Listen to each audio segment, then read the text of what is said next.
স্বপ্নারানী বন্দ্যোপাধ্যায়ের সপ্তম স্মারক বক্তৃতায় আপনাদের সকলকে আমি স্বাগত জানাই। আমি পার্থসারথী বন্দ্যোপাধ্যায়, আমিও আমার ভাই তীর্থঙ্কর বন্দ্যোপাধ্যায় প্রতি বছর এই অনুষ্ঠানটি করে থাকি। আসলে আমরা জানি যে মাদার্স ডেতে সোশ্যাল মিডিয়ায় মায়েদের ছবি আপলোড করা আর এই অনুষ্ঠান দুটোর মধ্যে ফারাক অনেক। এই অনুষ্ঠানে জন্ম হয়েছিল আমাদের মায়ের আকস্মিক মৃত্যুর পর এক বিষাদ ঘন উপলব্ধি থেকে যে আমাদের প্রত্যেক পরিবারে মায়েরাই হচ্ছেন দশভুজা দেবী, এবং তারা যতদিন আমাদের মধ্যে বিরাজ করেন আমরা কোনো দিন তাদের মূল্য বুঝি না, কিন্তু যখন বিসর্জন হয়ে যায় তারপর কিন্তু যখন শূন্যতা ছড়িয়ে পড়ে চতুর্দিকে তখন মনে হয় কি হারালাম। এই মায়েরাই কিন্তু সংসারে ভারসাম্য রক্ষা করে চলেছেন। দশভুজা দেবী তো আমরা দেখেছি মহিষাসুরকে বধ করেছিলেন শুধুমাত্র, আর আমাদের ঘরে ঘরে মায়েরা প্রতিনিয়ত অজস্র অনটন, অসংখ্য দুর্বিপাক, ঝড় ঝঞ্ঝা অহরাত্র সামলে উঠছেন, পরিবারগুলোকে রক্ষা করে চলেছেন। কিন্তু মায়েদের কথা কি আমরা একবারও ভাবি? সত্যি কথা বলতে কি, মায়েরা কোনোদিন আমাদের থেকে কোনো কিছু চায় না, এবং যার ফলে আমাদেরও কিছু দেয়া হয়ে ওঠে না।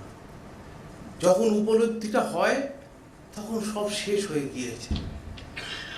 ওই জন্যে আমরা দুই ভাই যেটা করেছি, আমাদের মায়ের স্মৃতিতে হুগলির মোসাটে একটি মা ভবানী মন্দির নির্মাণ করেছি, এবং 2016 সাল থেকে প্রতি বছর জুলাই মাসে একটি স্মারক বক্তৃতার আয়োজন করে চলেছি, যার মুখ্য বিষয় হচ্ছে ঘরে ঘরে দশভুজা দেবীরূপী মায়েদের জন্য।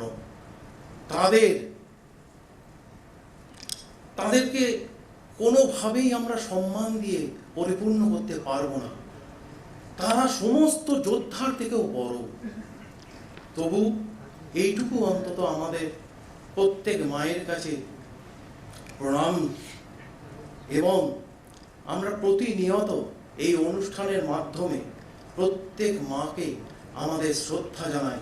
তারা যেভাবে যুদ্ধগুলো চালিয়ে যাচ্ছেন নিঃশব্দে, প্রত্যেকটি পরিবারের মধ্যে, প্রত্যেকটি বিপ্লবের জনক, প্রত্যেকটি পালাবদল করে চলেছেন মায়েরা, এবং কোনোদিন তারা সেগুলো বড়াই করে বলেন না আমি এটা করলাম, আমি ওটা করলাম। বাবারা তারা যতই পৃথিবীর সঙ্গে মিশে থাকুক, ভারসাম্যটা বজায় রাখেন মায়েরাই। কারণ মা শব্দের অর্থটাই তো মাধ্যাকর্ষণ শক্তি। ঘরের শ্রীবৃদ্ধি, পরিবারের লক্ষ্মীশ্রী সব কিছু মায়েদের হাত ধরে। সেই জন্যে এই বক্তৃতা মালা। আপনারা যারা আজকে প্রথমবারই অনুষ্ঠান দেখছেন তাদেরকে জানিয়ে রাখি, এর আগে আমাদের সমাজের বহু মহিরুহ এই স্বপ্নারানী বন্দ্যোপাধ্যায় স্মারক বক্তৃতায় অংশগ্রহণ করে মায়েদেরকে শ্রদ্ধাঞ্জলি জ্ঞাপন করেছেন। যেমন সাহিত্যিক শ্রী সঞ্জীব চট্টোপাধ্যায়, প্রসার ভারতীর প্রধান শ্রী জহর সরকার, প্রখ্যাত লেখক শ্রী নৃসিংহ প্রসাদ ভাদুরী, বিশিষ্ট নেতাজি গবেষক ডক্টর জয়ন্ত চৌধুরী, রামকৃষ্ণ মিশন গোলপার্কের প্রধান স্বামী সুবর্ণানন্দজি মহারাজ ও বিশিষ্ট সাংবাদিক শ্রী তরুণ গোস্বামী। এবছর আমরা যাকে আমাদের মধ্যে পেয়েছি তিনি হলেন ডক্টর স্বরূপ প্রসাদ ঘোষ। তার বিখ্যাত বই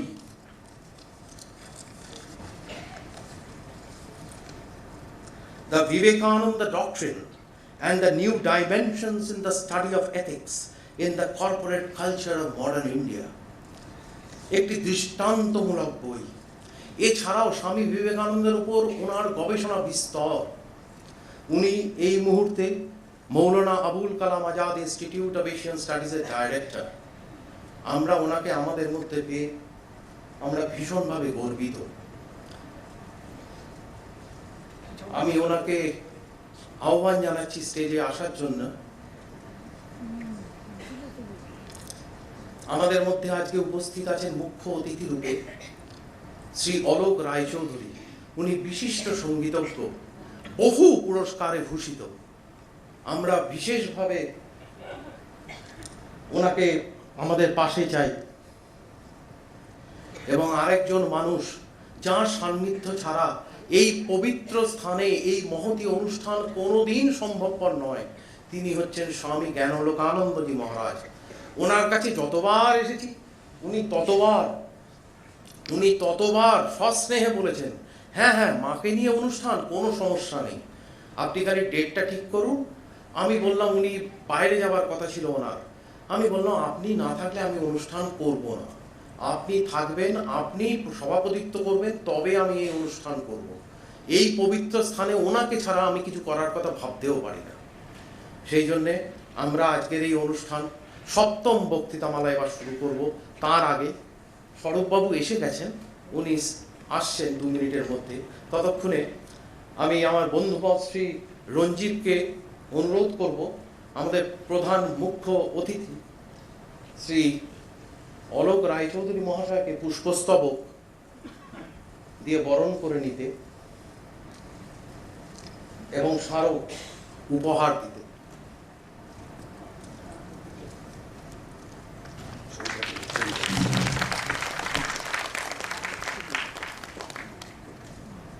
আমরা এবার আমাদের মুখ্য বক্তা আজকের শ্রী ডক্টর স্বরূপপ্রসাদ ঘোষ মহাশয়কে বরণ করে নেব। আমি আমার ভাই তীর্থঙ্কর বন্দ্যোপাধ্যায়কে অনুরোধ করব পুষ্পস্তবক ও স্মারক তার হাতে তুলে দেওয়ার জন্য।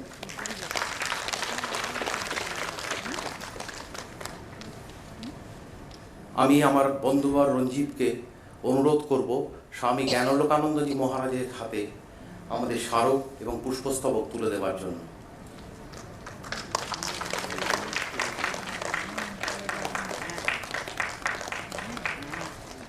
এবার আমি আমাদের মুখ্য অতিথি শ্রী অলোক রায়চৌধুরীকে তার শ্রদ্ধাঞ্জলি জ্ঞাপন করার জন্য অনুরোধ করব। সকলকে নমস্কার জানাই। এই ভাবগম্ভীর পরিবেশে যে অনুষ্ঠান আজকে সূচিত হলো, এই অনুষ্ঠান নিত্যদিন আমাদের অন্তরে থাকে। মায়ের যে মূর্তি আমাদের মনের মধ্যে রয়েছে, যে বিশ্বজনীন রূপকল্প রয়েছে, তাকে আমরা প্রত্যেক দিনই লালন করি আমাদের অন্তরে, বাহিরেও বটে। রবীন্দ্রনাথের কথায়, প্রতিদিনের পথের ধুলায় সে জীর্ণ হয় না, তাকে অন্তরের আসনে আসীন করে রাখতেই হয়। আজকে প্রধান যিনি বক্তা, তারও বিষয় তাই। আমি একটি গানের মাধ্যমে তার মুখড়া তৈরি করার চেষ্টা করছি। প্রথমে যে গানটি শোনাবো আপনাদের অতি পরিচিত গান, রবীন্দ্রনাথ ঠাকুরের। তার গানের মধ্যে কম বেশি 2500 গান তিনি যা লিখেছেন, প্রায় 70 বছর ধরে। তার মধ্যে কিন্তু সরাসরি মায়ের উদ্দেশ্যে গান খুব কম, 1-2টি হয়তো, খুঁজে বের করা কঠিন। কিন্তু ওই যে তোমাদের বিশ্বময়ী, তোমাদের বিশ্ব মায়ের চরণ পাতাই, যে এসব কলির মধ্যে মাতৃ অনুভব ফুটে ওঠে। আমি তেমনই একটি গান আপনাদের শোনাই। ওই ভুবন মন মোহিনী মা,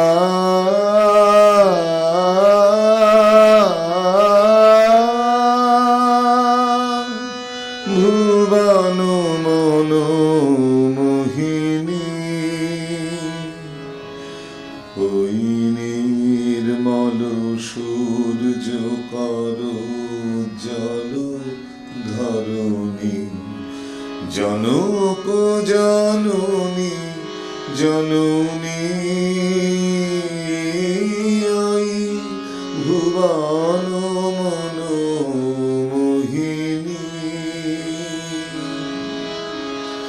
নীল সিন্ধু জল ধৌত চরণ তল অনিল বিকম্পিত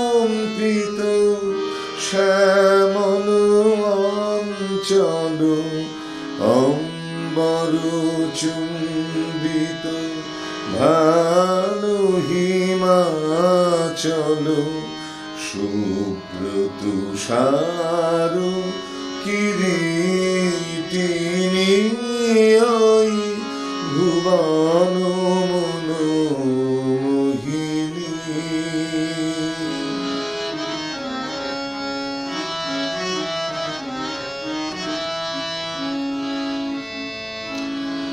প্রথম প্রভাত উদয় তব গগনে প্রথম সামরব তব তপবনে প্রথম প্রচারিত তব বনভবনে জ্ঞান ধর্ম কত কাব্য কাহিনী চিরকল্যাণময়ী তুমি ধন্য দেশ বিদেশে বিতরিছ অন্ন জাহ্নবী যমুনা বিগলিত করুণা পূর্ণ পীযুষ স্তন্যবাহিনী ভুবন মনোমোহিনী ওই ভুবন মনোমোহিনী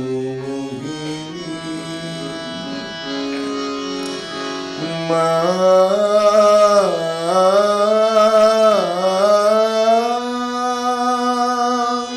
ভুবন মনোমোহিনী।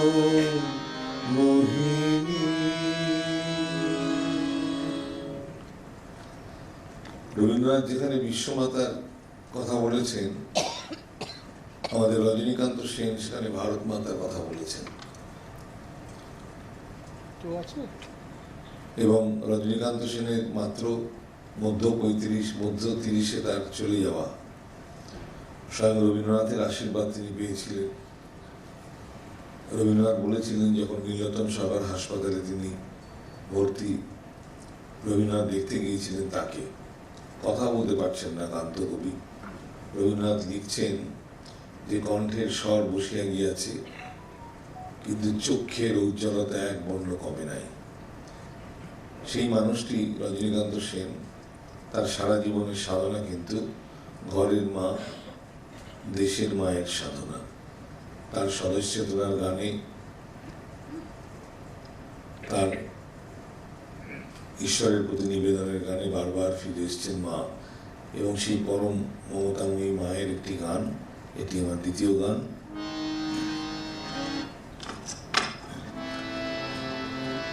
ছাব্বিশে জুলাই তার জন্মদিন এগিয়ে এলো, আমরা কজন জানি না।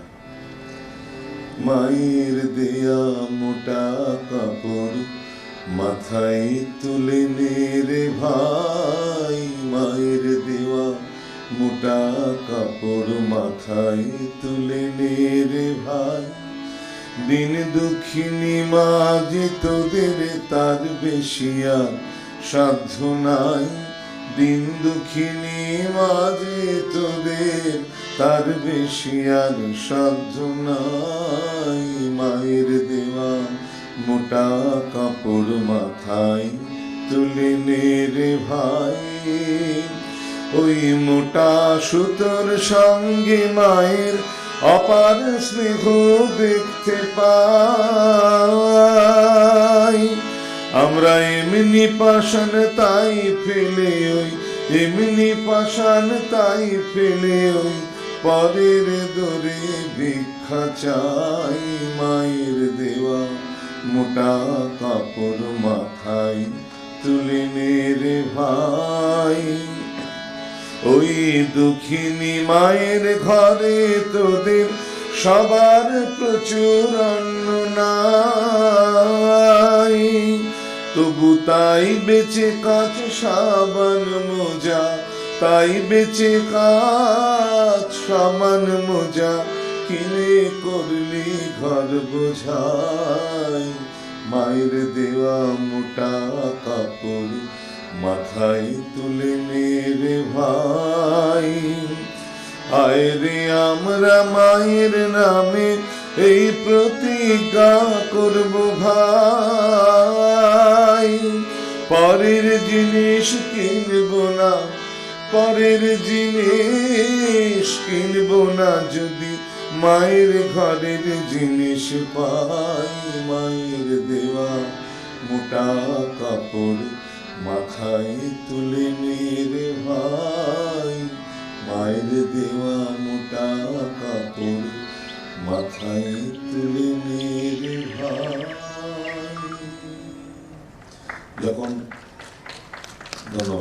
যখন বিদেশি বস্ত্র বর্জন এবং স্বদেশী মন্ত্রে উজ্জীবিত হওয়ার কথা সবাই বলছেন,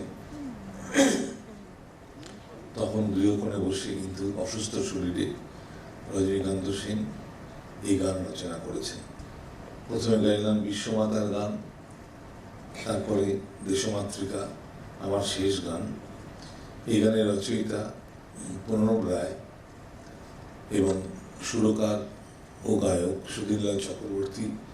এই গানটি বাঙালির মজ্জার সঙ্গে সেই 4-এর দশক থেকে, যবে থেকে গান 40-এর দশক থেকে রচিত হয়েছে, আজ পর্যন্ত 2 বাংলাতে এবং সারা বিশ্বে পৃথিবীতে যেখানে বাঙালি আছে সেখানেই এই গানটি আছে। সেই গানটি দিয়ে অনুষ্ঠান শেষ করব। মা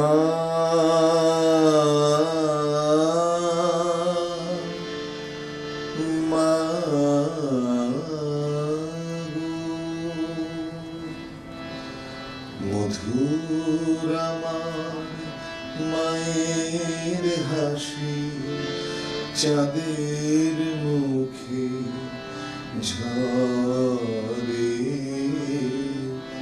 মাকে মনে পড়ে আমার, মাকে মনে পড়ে। তার মায়ায় ভরা সজল দিঠি, সে কি কভু হারায়, সে যে জড়িয়ে আছে, ছড়িয়ে আছে সন্ধ্যারাতের তারায়, সেই যে আমার মা। বিশ্বভুবন মাঝে তাহার নেই তুলনা।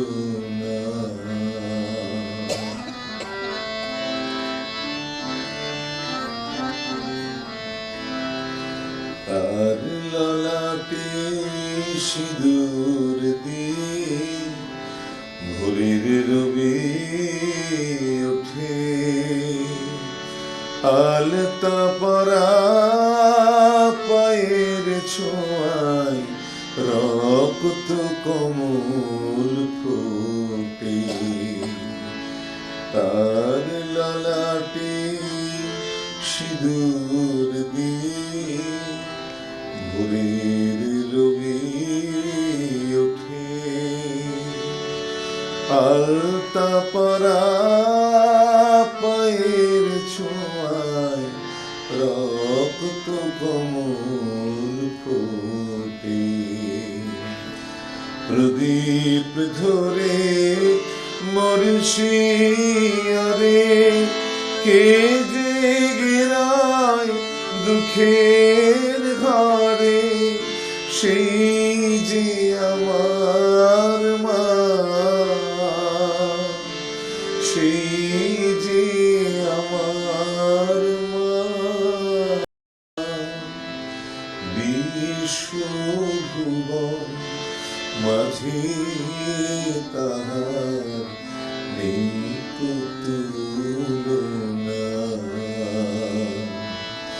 সেই যে আমার মা,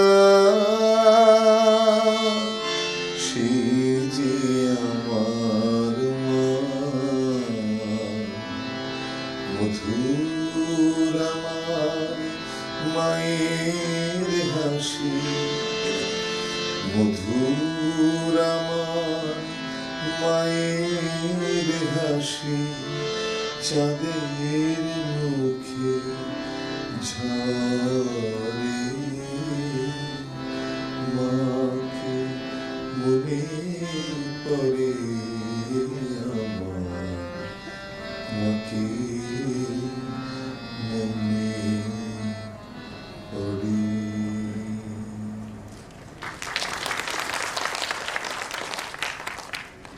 ধন্যবাদ শ্রী অলোক রায়চৌধুরী মহাশয়কে, উনি এত সুন্দরভাবে মাতৃভাবটি ফুটিয়ে তুললেন বলে। এবার আমরা স্বপ্নারানী বন্দ্যোপাধ্যায়ের সপ্তম স্মারক বক্তৃতায় প্রবেশ করব। আমি ডক্টর স্বরূপপ্রসাদ ঘোষকে অনুরোধ করব উনি ওনার বক্তব্য রাখবেন। আজকে এই ভাবগম্ভীর সুধী সমাবেশে মাতৃবন্দনার আমন্ত্রণের জন্য আমি প্রথম আমার ছাত্র সম ব্যানার্জি বাবুকে নমস্কার জানাচ্ছি। ছাত্র সম এই জন্যেই বললাম যে ইনস্টিটিউটে আমি অধিকর্তা রূপে আছি, সেই ইনস্টিটিউটের সঙ্গে উনি গবেষণার সঙ্গে যুক্ত আছেন।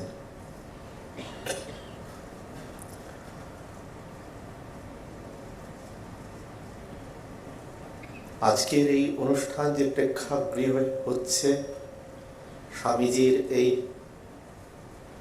পুণ্য তীর্থভূমির যিনি সেক্রেটারি মহারাজ স্বামী জ্ঞানালোকানন্দজি মহারাজকে আমার ভক্তি বিনম্র প্রণাম জানাচ্ছি। মহারাজের সঙ্গে অতীতেও পড়াশুনো সংক্রান্ত বিভিন্ন বিষয়ে আলোচনা হয়েছে। ভ্যালু এডুকেশনের ওপর ওনার বই পড়ে আমি সমৃদ্ধ হয়েছি, তাই ওনাকে আমার হৃদয়ের অন্তঃস্থল থেকে ভক্তি নম্র প্রণাম জানাচ্ছি। প্রেক্ষাগৃহে উপস্থিত সাধু ব্রহ্মচারী মহারাজদের আমার প্রণাম এবং সুধী ভদ্রমণ্ডলীকে আমার নমস্কার জানিয়ে আজকের বক্তব্য শুরু করছি।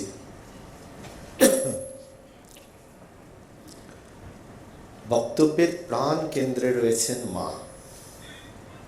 বিষয়বস্তু হচ্ছে মা আছেন আর আমি আছি, ভাবনা কি আছে আমার। ব্যানার্জি বাবু যখন বিষয়বস্তু নির্ধারণের কথা বলেন, আমি এই বিষয়বস্তুর কথা বলি।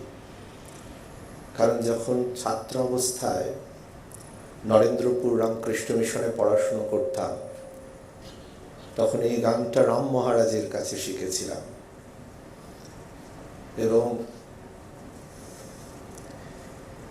আমরা হস্টেলে থাকতাম। প্রতিদিন মার সঙ্গে দেখা হবার কোনো সম্ভাবনা ছিল না।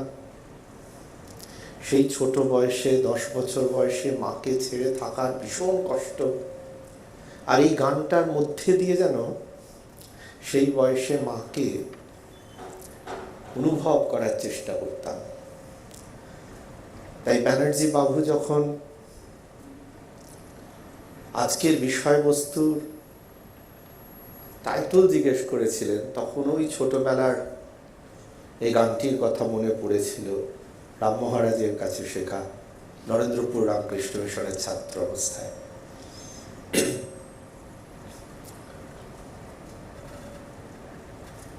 আমাদের জীবনে যে অনুপ্রেরণা আজকে ব্যানার্জি বাবুকে এই অনুষ্ঠানটি করতে ভেতর থেকে ডাক দিয়েছে, সেটি হচ্ছে ওর মাতৃদেবীর চলে যাওয়ার পর তাকে কি করে বন্দনা করবেন সেই আকুতি থেকে উনি এই মেমোরিয়াল লেকচার তার মাতৃদেবীর নামে শুরু করেন।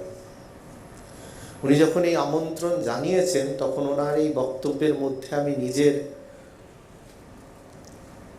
মাকে হারানোর দুঃখটা মর্মে মর্মে অনুভব করছিলাম। এই কোভিডের সময়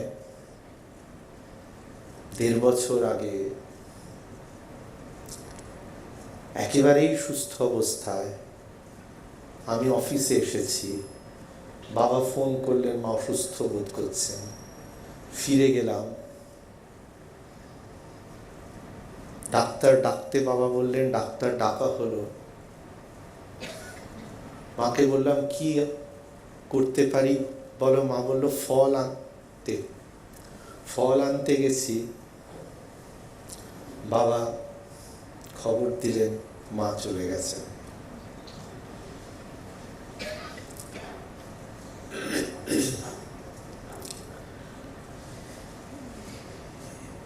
সেই সময় মনের যে অবস্থা ছিল, সেই অবস্থার মধ্যে দাঁড়িয়ে বেলুড় মঠে গিয়েছিলাম এবং স্বামী সুবীরানন্দজি মহারাজের সঙ্গে অনেকক্ষণ বসেছিলাম। মহারাজ সেদিন একটি গল্প বলেছিলেন। বলছেন মথুর বাবুর বাড়িতে দুর্গা পুজো হচ্ছে। দুর্গা পুজো শেষ হয়ে গেছে, মথুর বাবু প্রতিমা নিরঞ্জনে আগে খুব কাঁদছে।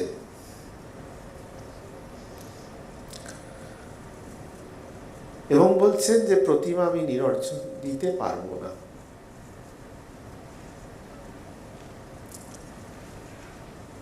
শ্রীরামকৃষ্ণ তখন বলছেন যে একদিন মা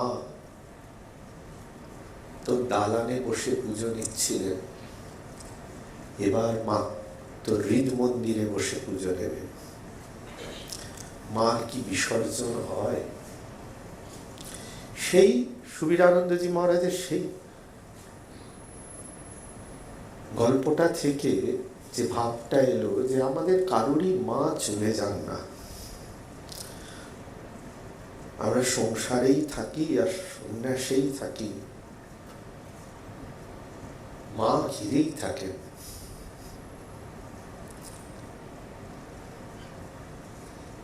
সন্ন্যাসী হয়ে গেলে বাবাকে আর প্রণাম করা যায় না। বুদ্ধদেব ফিরে এসেছিলেন যখন, বুদ্ধদেবের পিতা বুদ্ধদেবকে প্রণাম করেছিলেন, বুদ্ধদেব নিজের মাকে সাষ্টাঙ্গে প্রণাম করেছিলেন। সন্ন্যাস অবস্থা একমাত্র মাকে প্রণাম করা যায়। বাবা মা বলাটা শাস্ত্র বিধি মতে শুদ্ধ বলা নয়, মা বাবা। কারণ শাস্ত্র মতে যদি বাবা মা গুরু 3 জন দাঁড়িয়ে থাকেন, প্রথম প্রণাম মাকে, তারপর বাবাকে, তারপর গুরুকে। মাতৃদেব ভব, পিতৃদেব ভব, গুরুদেব ভব। আমরা সিয়ারাম বলি, রাধে শ্যাম বলি, গৌরী শঙ্কর বলি। তাই আমাদের ধর্মে, আমাদের শাস্ত্রে মাময়।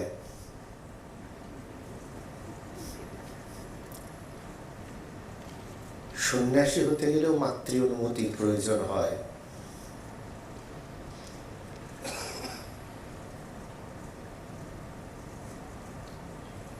পিতাকে তার পদবি দিয়ে, গোত্র দিয়ে বোঝাতে হয় এ তোমার সন্তান। আমরা মায়ের পদবিও ব্যবহার করি না, গোত্রও ব্যবহার করি না। কিন্তু মায়ের চেয়ে বেশি যোগাযোগ পৃথিবীতে কারোর সঙ্গে থাকে না। পৃথিবীতে নারীর সম্পর্ক যদি থাকে, সে মায়ের সাথেই থাকে। ডিএনএ যদি পরীক্ষা করা হয় তাহলে ডিএনএর মধ্যে যতটা তার ডিএনএ থাকে ততটাই মাতার ডিএনএ থাকে। যতটা মাতার ডিএনএ থাকে সেই শতাংশে যদি বলা হয় তাহলে পিতৃপদবী ব্যবহারের কোনো প্রশ্ন থাকে না, কারণ সেটা অনেকটা মেল সভারেনিজমের মতো শোনায় পুরুষতান্ত্রিক সমাজে। আমাদের সনাতন ভারতবর্ষে কিন্তু পাণ্ডবদের যেমন পাণ্ডব বলা হতো, তখন কৌন্তেয় বলা হতো। তাই পিতার পদবী ব্যবহার আপনি যদি আমাদের সনাতন ভারতবর্ষে যান, কোনো পদবী প্রথাই ছিল না।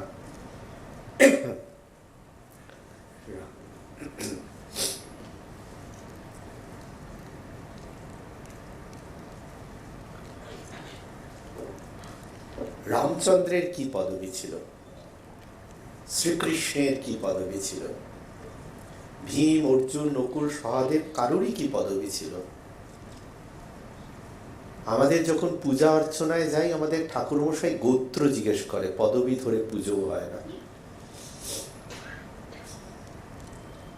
সেজন্য আমাদের হিন্দু শাস্ত্র মতে পদবীর গুরুত্ব খুব সামান্য।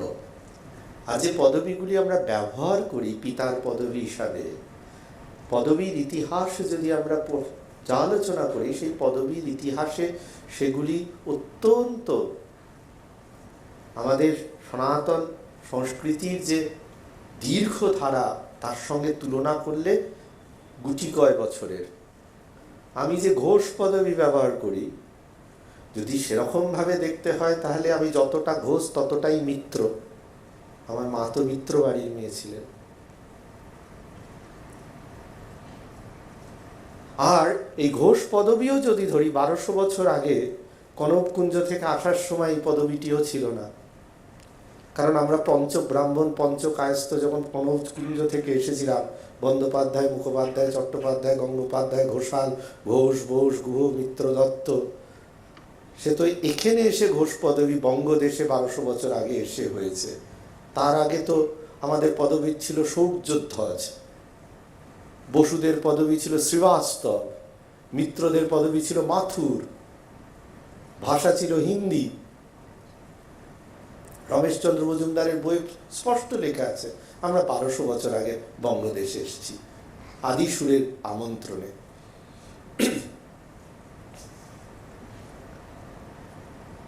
পুত্রেষ্টি যজ্ঞ যখন করা হবে, বেদজ্ঞ ব্রাহ্মণ নেই, আদিসুর কনৌজের রাজাকে চিঠি লিখলেন যে বঙ্গদেশে বেদজ্ঞ ব্রাহ্মণ পাঠাতে হবে।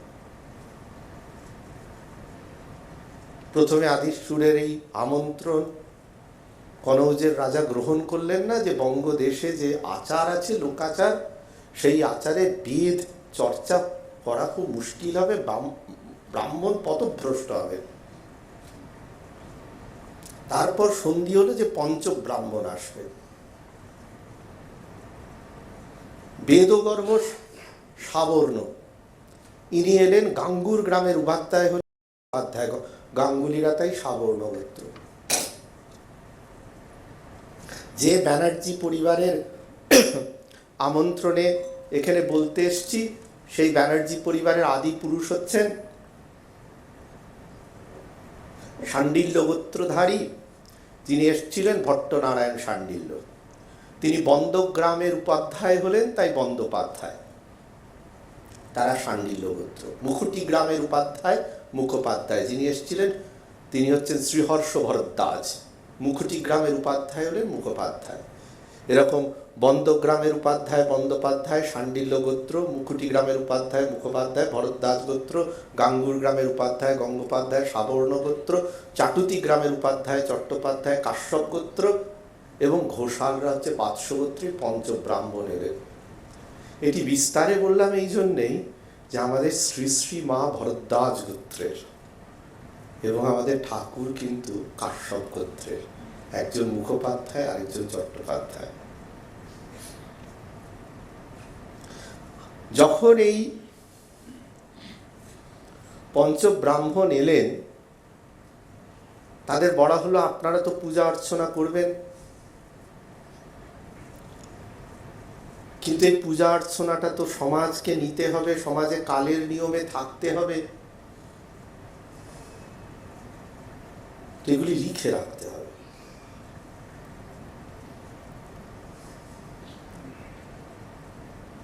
ব্রাহ্মণ বলল, আমরা ভাই পুজোও করবো, আবার দপ্তরও চালাবো, লিখেও রাখবো, অত কাজ হবে না, অত কাজ মুশকিল আছে।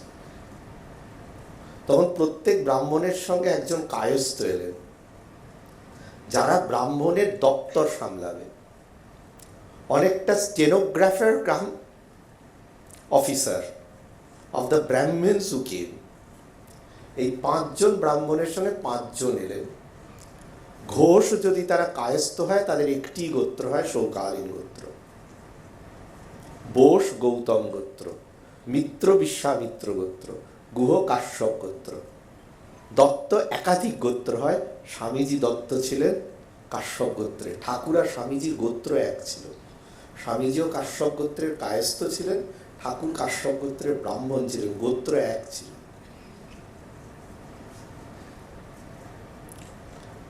স্বামীজির মা বোস বাড়ির ছিলেন, ঠাকুমা দিদিমা দুজনেই ঘোষ বাড়ির ছিলেন।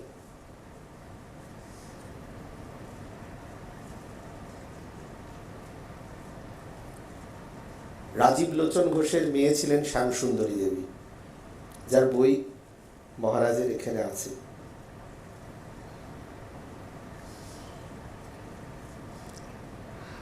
এই পারিবারিক রীতিতে যে ধারা আমরা পাই, এই যে পদবী প্রথা থেকে বললাম, সেখানে দেখবেন গোত্রটা খুব ইম্পর্ট্যান্ট। এবং এই যে কুলীন শব্দটা আগে ব্যবহার করা হতো, কারণ একটাই কুল, একাধিক গোত্র হবে না। ব্যানার্জি শাণ্ডিল্য, মুখার্জি ভরদ্বাজ, চ্যাটার্জি কাশ্যপ, এছাড়া অন্য কোনো গোত্র হবে না।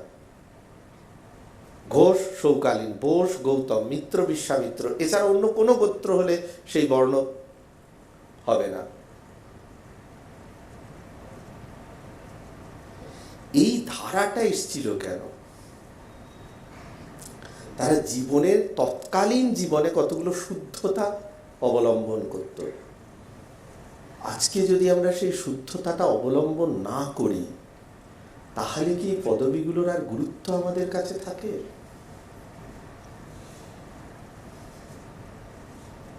উপাধ্যায়গিরি নাই করলে বন্দ্যোপাধ্যায় কি আর থাকে?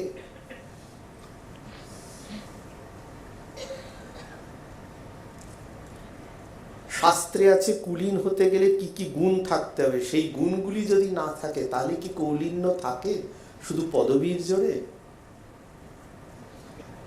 মায়ের কাছ থেকে আমরা যে ধারাটি পাই, সেই ধারাটি ওই জন্য অভেদ দর্শনের। এটি মায়ের কাছ থেকেই শেখা যায়। শরতেরও মা, আমজাদেরও মা। তাই এই জায়গা থেকে দাঁড়িয়ে আমরা যদি বিবেচনা করি,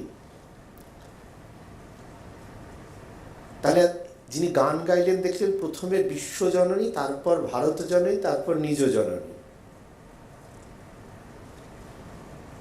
আমরা যখন নিত্য নিজের মাকে পূজা করি, সেই পুজোর মধ্যে দিয়ে নিজের মাকে পুজো, ভারত মাকে পুজো, বিশ্ব মাতাকে পুজো একই সঙ্গে থাকে, 3 এক, 1 3 রূপে।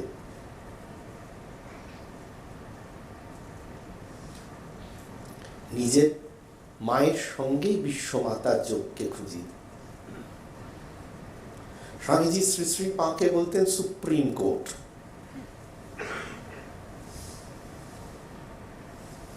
এবং দেখবেন 1 জানুয়ারি 1886 কল্পতরু উৎসব,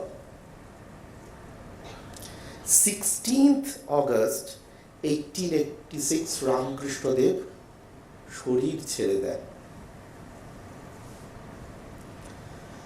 আর 1 মে 1897 রামকৃষ্ণ মঠ মিশনের প্রতিষ্ঠা হয়, প্রায় 11 বছর পরে ঠাকুর শরীর ছেড়ে দেওয়া।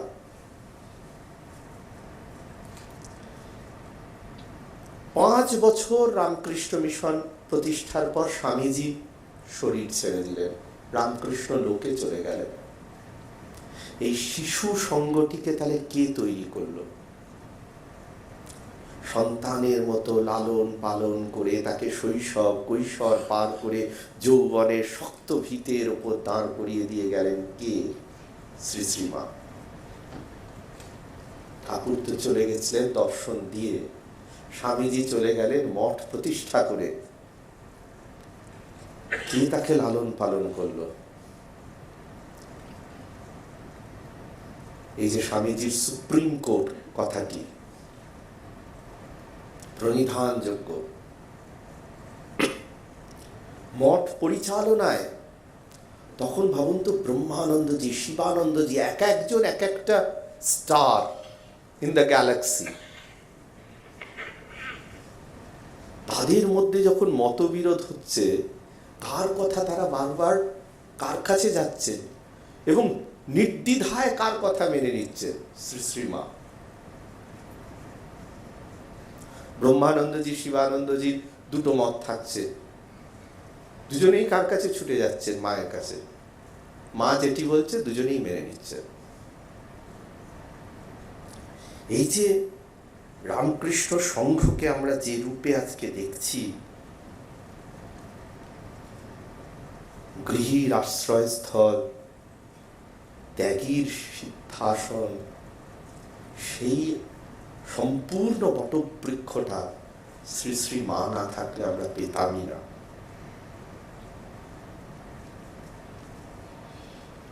বেলুর মঠ প্রতিষ্ঠা করলেন স্বামীজি, এবং আপনি দেখবেন স্বামীজি যেসব কার্য করেছেন তৎকালীন হিন্দু সমাজের এক প্রভাবশালী অংশ থেকে প্রচন্ড বিরোধিতা পেয়েছেন, কিন্তু সম্পূর্ণরূপে সেই বিরোধিতা থেকে তিনি অম্লান বদনে বেরোতে পেরেছেন। কারণ স্বামীজির পাশে হিমালয় পর্বতের মতো তিনি যাকে পেয়েছেন এবং পেয়েছিলেন শ্রী শ্রী মায়ের সমর্থন। স্বামীজির হিন্দুয়ানা নিয়ে অনেক প্রশ্ন উঠেছিল, মায়ের হিন্দুয়ানি নিয়ে কোনোদিন প্রশ্ন ওঠেনি, কারণ প্রশ্নের কোনো জায়গায় তিনি রাখেননি। স্বামীজির বিদেশ ভ্রমণ, তৎকালীন হিন্দু সমাজ কালাপানি পেরোনোকে মোটেই ভালো চোখে দেখতেন না। দক্ষিণেশ্বরের মন্দিরে ঢোকায় আপত্তি করা হয়েছিল। স্বামীজি নিজেই বলছেন, জাহাজ থেকে দেখলাম অনেক লোক দাঁড়িয়ে আছে, ভাবলাম আমায় তিরস্কার করার জন্য দাঁড়িয়ে আছে, তারপর জাহাজ কাছে আসতে দেখলাম না অভ্যর্থনা করতে এসছে। নিবেদিতাকে হিন্দু সমাজে গ্রহণ, স্বামীজি বলছেন এ তো আমার কর্ম নয়। মা যখন খুকি বলে গ্রহণ করলো, হিন্দু সমাজে নিবেদিতাকে গ্রহণ করলো। তাই স্বামীজি ঠাকুরের শরীর চলে যাওয়ার পর যে কাজ করতে পেরেছিলেন হয়তো পারতেন না যদি শ্রী শ্রী মা সঙ্গে এভাবে না পেতেন।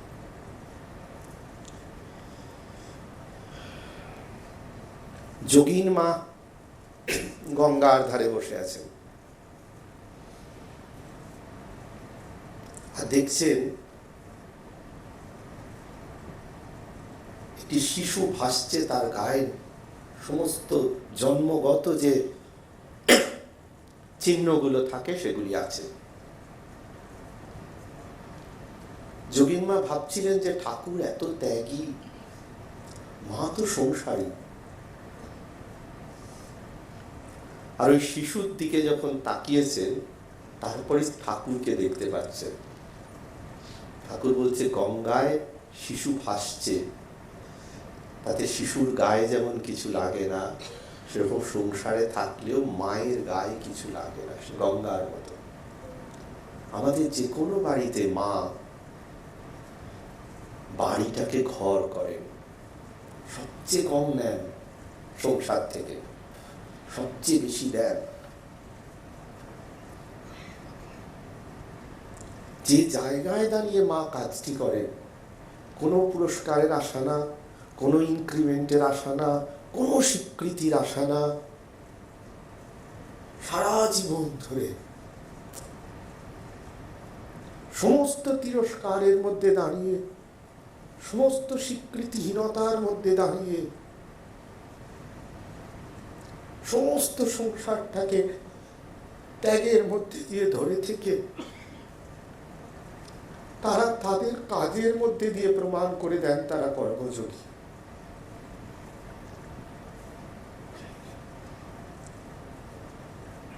আমরা সন্ন্যাসীদের কর্মযোগী বলি কারণ তারা তাদের কাজের কোনো স্বীকৃতি চান না।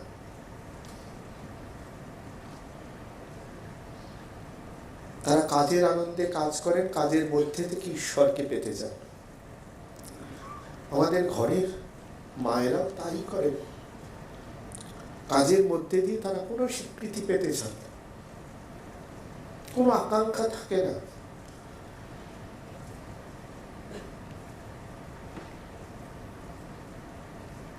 তারা যতক্ষণ থাকে আমরা বুঝতে পারি না। উপস্থিতি আমাদের বুঝিয়ে দেয় যে সংসারটা মাকে ছাড়া সংসারই থাকে না।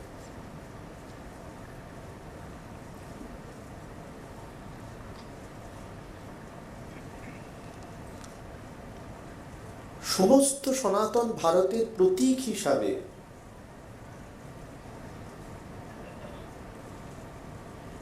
যেমন আমরা শ্রী শ্রী মাকে পাই, আর নিজের মা যেদিন সঙ্গে থাকেন না, হৃদ মন্দিরে থাকেন, তখন শ্রী শ্রী মায়ের দিকে তাকিয়ে নিজের মাকে খুঁজে পাই। আমাদের যারা রামকৃষ্ণ ভক্তমণ্ডলীর সঙ্গে যুক্ত আছি, ছোটবেলা থেকেই রামকৃষ্ণ মিশনের অন্ন খেয়ে বড় হয়েছি, তাদের একটা সুবিধে আছে যে নিজের মাকে শ্রী শ্রী মায়ের মধ্যে দেখার যে ট্রেনিংটা, সেই ট্রেনিংটা রামকৃষ্ণ মিশনের ছাত্র হিসাবে ছাত্র অবস্থাতেই হয়ে যায়।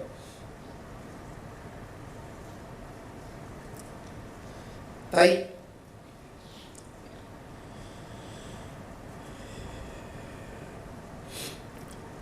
স্বামীজি মায়ের সঙ্গে দেখা করতে যাবেন,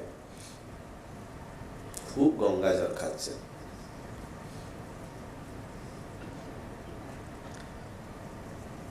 রাজা মহারাজ বলছেন অত গঙ্গা জল খেলে তো কলেরা হয়ে যাবে। আর স্বামীজি বলছেন যে না, ভেতর অব্দি দেখতে পান।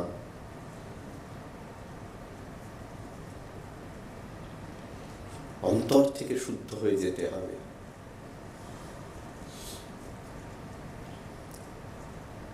তাই আমাদের দেখবেন ছোটবেলা থেকে সে আপনি যে আর্থিক অবস্থাতেই জন্মান, সেইখানে দাঁড়িয়ে আপনার বড় হওয়ার পেছনে যে আপনাকে সবচেয়ে বেশি বুঝতে পারেন সে কিন্তু মা।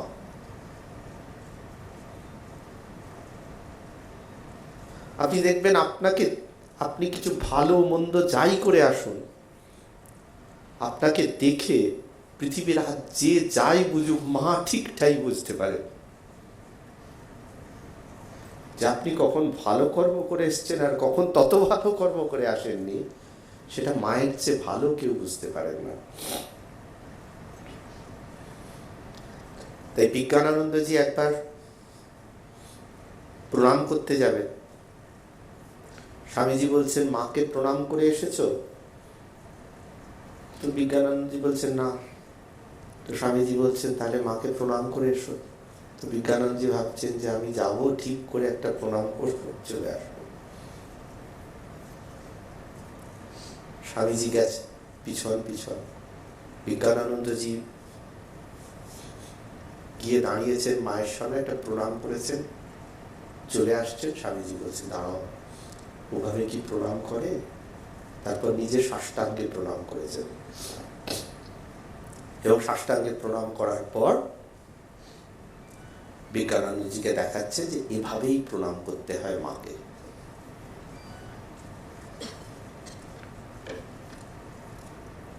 এবার মাতৃ প্রণামান্তে বিজ্ঞানানন্দজি বলছেন যে এতদিন ভাবতাম গুরু পত্নী, আজকে এক অনুভব হলো যে শুধুই গুরুপত্নী নয়, তিনি জগৎ জননী। গিরিশ ঘোষ, ভক্ত বৈরব, মার সঙ্গে প্রথম দেখা করতে যেতে চাইছেন না, তারপর বলছেন যে তুমি আমার কিরকম মা? শ্রী মা বলছেন গুরুপত্নীও নই, পাতানো মাও নই, আমি তো সত্যিকারের মা।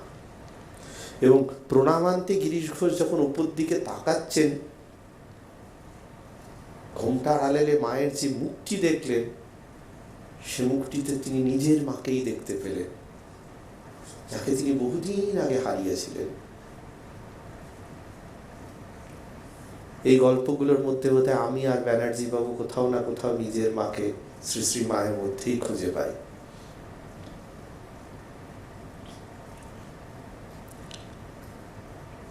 দুর্গাপুজো হবে,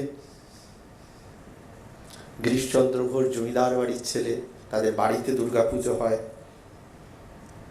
ঠাকুর মশাই পুজোয় বসেছেন, কিন্তু গিরিশবাবু কিছুতেই পুজো শুরু করতে দিচ্ছেন না, মা না আসা পর্যন্ত।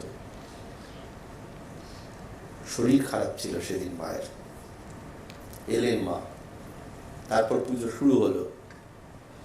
গিরিশবাবু ভক্তদের বলছেন যে ওখানে চিন্ময়ী মৃন্ময়ী মায়ের পুজো হচ্ছে, এখানে চিন্ময়ী মা পুজো নিচ্ছে। এই অনুভবগুলো যদি আমাদের মধ্যে দৃঢ় হয়, তাহলে দেখবেন আমরা এখানে যারা বসে আছি, তাদের সিংহভাগের যা বয়স, আমাদের মাকে এভাবেই আমাদের অনুভব করতে হবে। আমাদের প্রত্যেকের এখানে যারা বসে আছি 90% হয়তো মার কায়ায় আমাদের সঙ্গে নেই, তিনি হৃদ মন্দিরে আছেন, শ্রী শ্রী মায়ের সঙ্গেই আছেন। তাই এই ভাবটি আমরা যদি উপলব্ধি করতে পারি, তবেই আজকে ব্যানার্জি বাবু যে মনের আকুতি নিয়েই বক্তৃতামালা সাজিয়েছেন, সেই বক্তৃতামালার প্রাণ কেন্দ্রে আমরা পৌঁছতে পারব। রাম মহারাজ একটা সুন্দর কথা বলতেন ছোটবেলায় আমরা যখন ছাত্র ছিলাম, যে ভগিনী নিবেদিতাকে বুঝতে পারলে তবে স্বামীজিকে বোঝা যায়, স্বামীজিকে বুঝতে পারলে তবে ঠাকুরকে বোঝা যায়, আর ঠাকুরকে বুঝতে পারলে তবে মাকে বোঝা যায়। মাকে বোঝা আর মা ভবতারিণীকে বোঝা দুই সমান। তাই ঠাকুরের নিজের কথা মতো ঠাকুর আর মায়ের মধ্যে কোনো ভেদ নেই। আমাদের হিন্দু শাস্ত্র অনুযায়ীও গুরু এবং গুরুপত্নী তারা এক আসনে। ভাবুন, ঠাকুর মা স্বামীজির পট একসঙ্গে রেখে যখন পুজো হচ্ছে, অনেকে এসে মাকে কমপ্লেন করলেন, নালিশ করলেন যে ঠাকুর ব্রাহ্মণ, আপনিও ব্রাহ্মণী, আপনাদের সঙ্গে নরেনের ছবি এক আসনে বসিয়ে পুজো চলছে, নরেন তো কায়েস্তের ছেলে।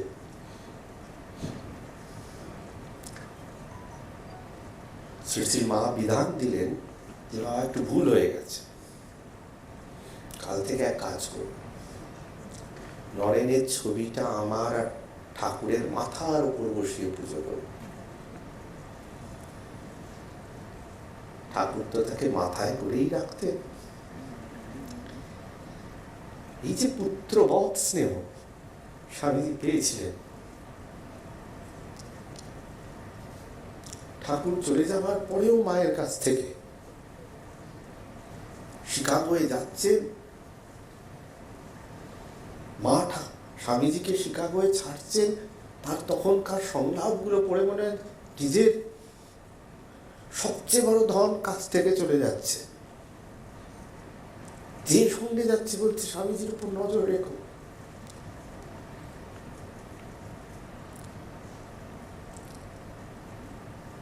এই জায়গা থেকে তিনি স্নেহের মধ্যে দিয়ে আমাদের সকলকে চিরকালের মতো বেঁধে দিয়েছেন। খাবার ঘরে তার ছবিটা থাকলে মনে হয় মা নিজেই বসে আছে।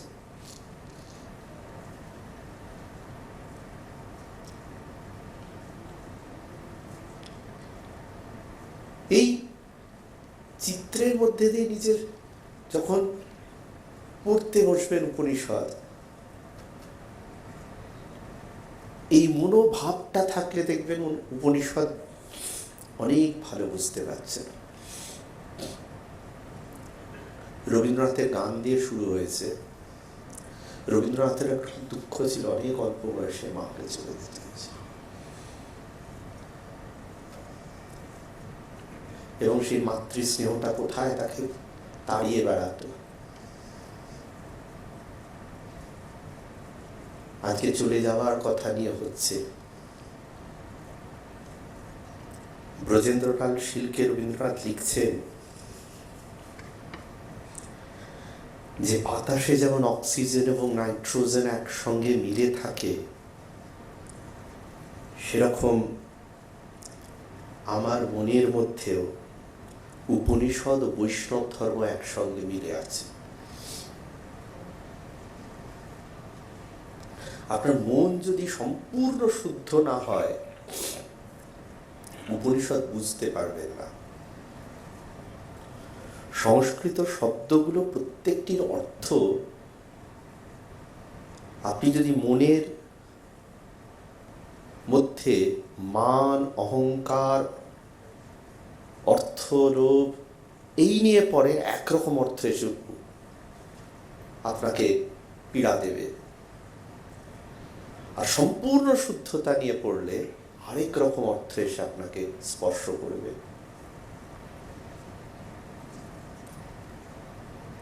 রবীন্দ্রনাথ বলছেন, যখন উপনয়ন হলো, উপনয়নের পরে যখন উপনয়নের অর্থ, যে উপনয়নের পরে যে গায়ত্রী মন্ত্র, সে মন্ত্রের অর্থ বোঝা তখন মুশকিল।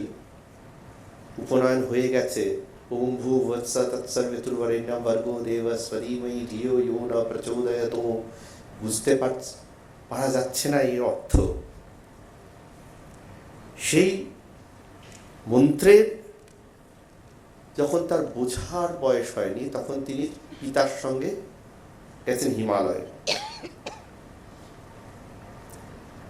এবং বলছেন হিমালয়ে পিতার সঙ্গে যখন উপনিষদ পড়ছি, হিমালয়ে পড়ছি পিতার সঙ্গে,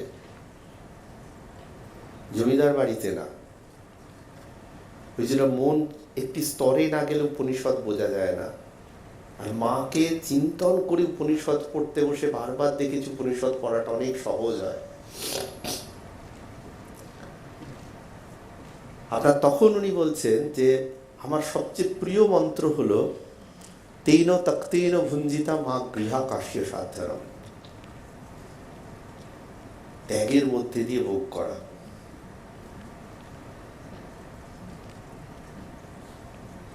বাইশে শ্রাবণ যখন চলে যাচ্ছেন, তখন অমিতা ঠাকুর তার মুখে যখন ফোঁটা ফোঁটা জল দিচ্ছেন, তখন তিনি শেষবারের মতো যখন ডান হাত মাথার উপর তুলছেন, তখন একটি মন্ত্র বলছেন, শান্তম শিবম অদ্বৈতম। এই শেষ মন্ত্র বলে ডান হাত মাথায় ছুঁয়ে রবীন্দ্রনাথ চলে যান। এবং রবীন্দ্রনাথের যে উপনিষদের কথা বলছিলাম, যে গানগুলো আমরা পূজা পর্যায়ে গাই, সেখানে আপনি দেখবেন ঈশু উপনিষদ, কেন উপনিষদ, কঠ উপনিষদ, মুণ্ডক্য উপনিষদ, তৈত্তারীয় উপনিষদ, বৃহদারণ্যক উপনিষদ, শ্বেতাশ্বতর উপনিষদ, ছন্দোগ্য উপনিষদের প্রায় গান তার পূজা পর্যায়ের যে গানগুলো আছে তার মধ্যে সঞ্চিত আছে।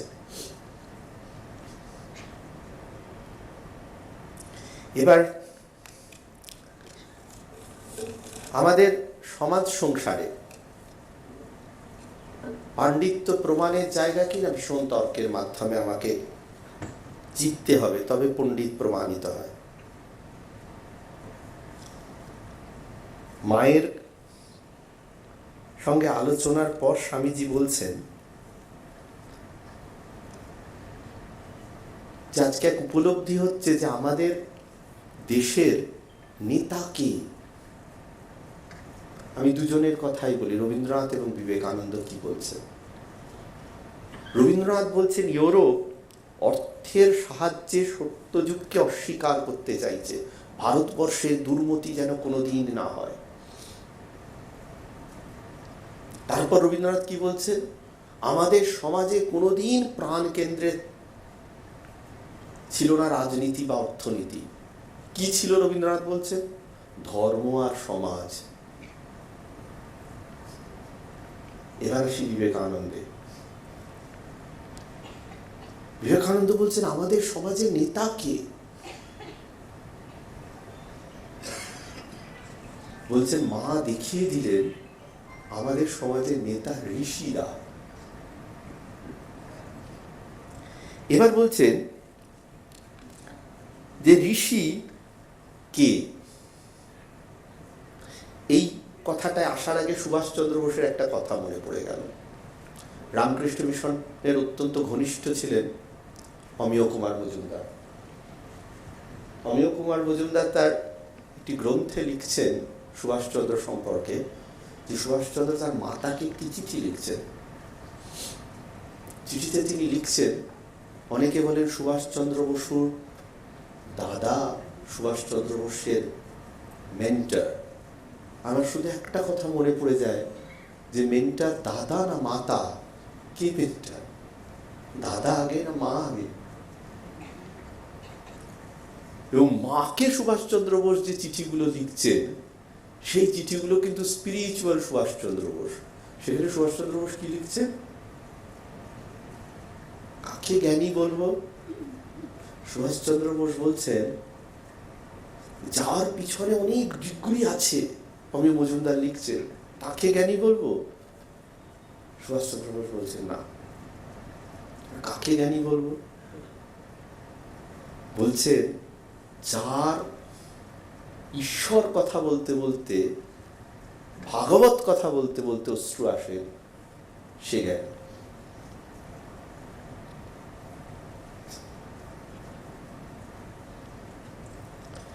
এইবার স্বামীজি কি বলছেন যে ঋষি কারা। স্বামীজি নিজের লেখা থেকে পড়ি, তারপর বলছি। উপনিষদ বলিতেছে, যে উপনিষদের কথা বলছিলাম, এরূপ ব্যক্তি যারা মানবতুল্য নহে,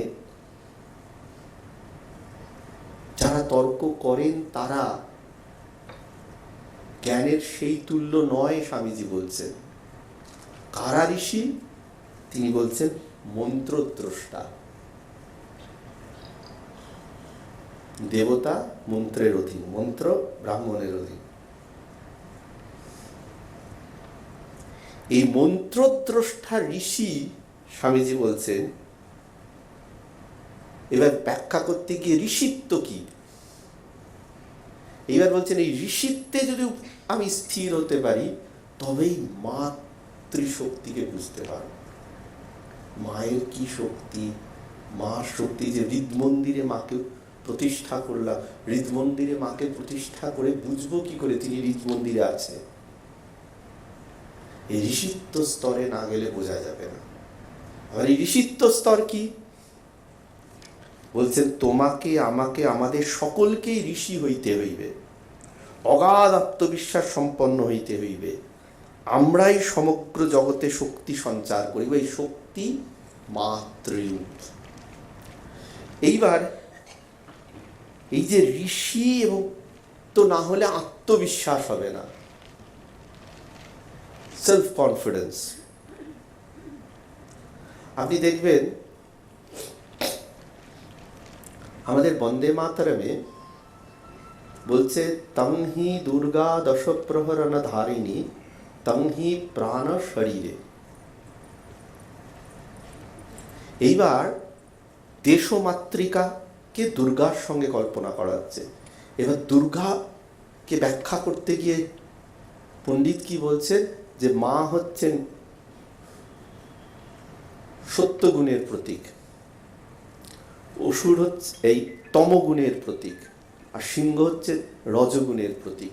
ব্রহ্মময়ী মা, যিনি ব্রহ্মগুণের প্রতীক, তিনি রজগুণের সাহায্যে সিংহ তমগুণকে নাশ করছেন। অর্থাৎ নিজের মধ্যে যে ব্রহ্মগুণ আছে তাকে জাগ্রত করার সাধনা, এই আত্মশক্তি বৃদ্ধির সাধনা। নিজের মধ্যে যে রজগুণ আছে সেই রজগুণকে ব্রহ্মগুণ দ্বারা পরিচালনা করার সাধনা, এই হচ্ছে আপনার দ্বিতীয় স্তর। আর নিজের মধ্যে যে তমগুণ আছে তাকে নাশ করার যে সিদ্ধি, সেটাই আপনাকে মাতৃদর্শনের দিকে নিয়ে যাবে। এবার নিজের মধ্যে তমগুণকে নাশ করতে হবে, রজগুণকে ব্রহ্মগুণ দ্বারা পরিচালিত করতে হবে, তবে আত্মবিশ্বাস আসবে। আমাদের বেশিরভাগের ক্ষেত্রে ব্রহ্মগুণটি ততোধিক জাগ্রত হয় না, রজগুণ বা তমগুণের মধ্যেই আমরা থাকি। এইবার স্বামীজি বলছেন, কারণ সব শক্তি আমাদের ভিতর রয়েছে, আমাদিগকে ধর্ম প্রত্যক্ষ করিতে হইবে। ধর্ম প্রত্যক্ষ করিতে হইবে, ইংলিশে যেটা আমরা রিলিজিয়ান শব্দ বুঝি আর আমরা সংস্কৃতে যে ধর্ম শব্দ বুঝি, দুটো সমার্থক নয়। এটি আরেকটি বিপত্তির জায়গা। যখন আমরা রিলিজিয়ান আর ধর্ম দুটিকে এক করি, খ্রিস্টান রিলিজিয়ান, বুদ্ধিস্ট রিলিজিয়ান আর হিন্দু ধর্ম এই সমার্থক নয়। আপনি কালী মূর্তির কথা চিন্তা করুন। মা নীল রং, মূর্তি আমাদের ধ্যানের আকার, ধ্যানে সাহায্য করে। সাধনায় বসে আমার প্রথম ধারণা কি হয়, যে ঈশ্বর আমায় পরিব্যাপ্ত করে রেখেছেন। আকাশ যেরূপ আমায় পরিব্যাপ্ত করে রেখেছে, ঈশ্বর আমায় পরিব্যাপ্ত করে রেখেছে। আকাশের রং কি? Sky blue. মায়ের গায়ের রং কি? Sky blue. আমায় পরিব্যাপ্ত করে রেখেছে, প্রথম ভাব। আপনি দেখবেন ব্রেনের বাঁ দিকটা আপনার কোয়ান্টিটেটিভ অ্যানালিসিস করে, ডান দিকটা কোয়ালিটেটিভ অ্যানালিসিস করে। মা বাঁ দিকে কিন্তু সশস্ত্র, মুন্ড এবং খড়গ বাঁ দিকে, আর ডান দিকে তিনি নিরস্ত্র। ঠাকুর বলছেন, মা তুই আমায় রসে বসে রাখিস। রসের বসে মানে সংসারের বসে, রসে বসে মানে সংসারে কিন্তু তোমার বসে। এবার সাধনার মার্গে যদি আমি মাতৃরূপ দ্বারা পরিব্যাপ্ত রয়েছি এ ভাব আবার আসে, আমার মন মন্দির যদি মাতৃ অনুগত হয়, চিন্তন যদি মায়ের অনুগত হয়, এইগুলি সাধনার তার পরের স্তর। যদি না হয়, খর্গ মায়ের হাতে। আপনি দেখবেন সন্তানকে মা যখন মারছে, সন্তান আরো মায়ের কাছে চলে যায়। বাবা ডাকছে চলে আয়, সে আসে না। জানে যে মা যে বড় রক্ষাস্থল নেই।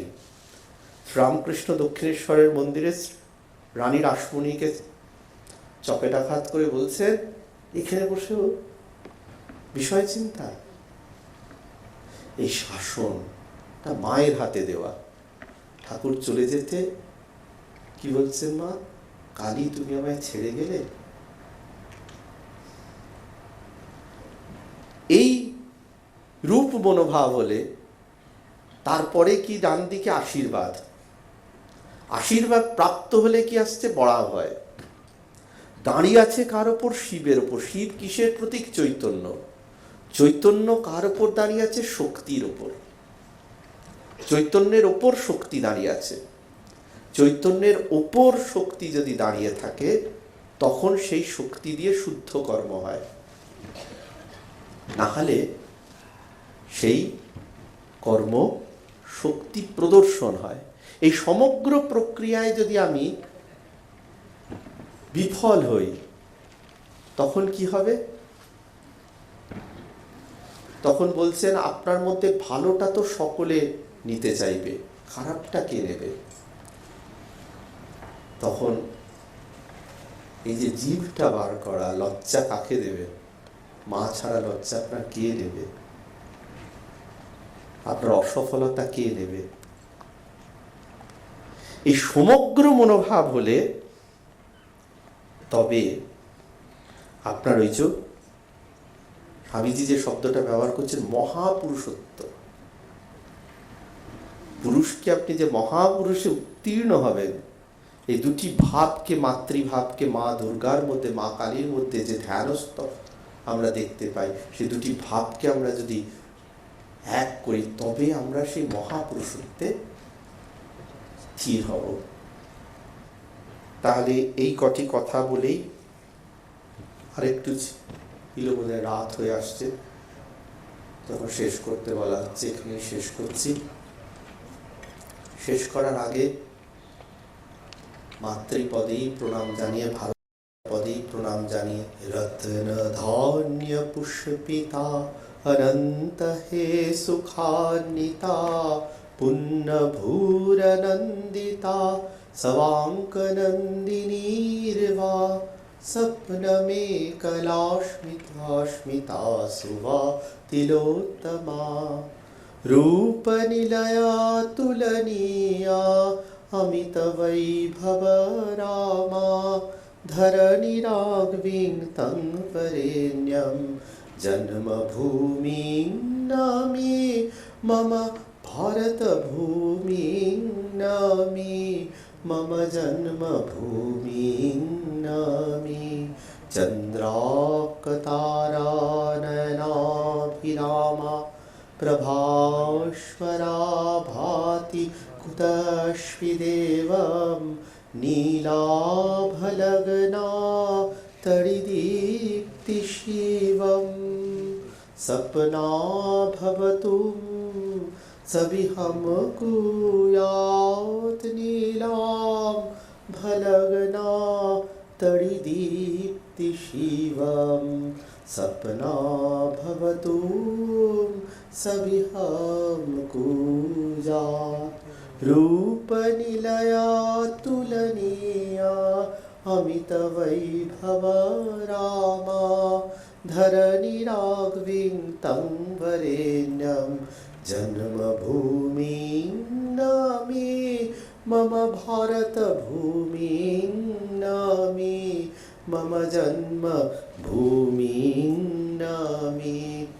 আপনাদের সকলকে আমার নমস্কার জানাচ্ছি, মহারাজকে আমার কৃতজ্ঞতা জানাচ্ছি, ব্যানার্জি বাবুকে আমার নমস্কার জানাচ্ছি।